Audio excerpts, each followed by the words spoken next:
किसी सूरत इस्तीफा नहीं दूंगा। वोटिंग से एक दिन पहले ऑपोजिशन को सरप्राइज मिलेगा। अदम एतमाद का मैच जीत कर दिखाऊंगा। घर बैठ जाने की बात गलत फहमी है। वजीर आजम ने दो टोक बता दिया। चौधरी निसार से मुलाकात का एतराफ। नवाज शहबाज जरदारी कौमी मुजरिम करार। हाथ मिलाने से इनकार। फौज से अच्छे ताल्लुकात हैं।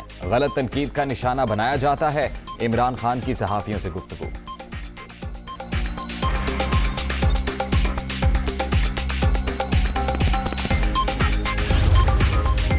और तहरीक इंसाफ के मजीद 11 MNA और 2 वफाकी वजीर हमारे साथ आ रहे हैं।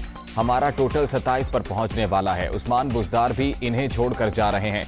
इमरान और बुज़दार को NRO नहीं देंगे। सरप्राइज वजीर आजम के पास नहीं, हमारे पास है।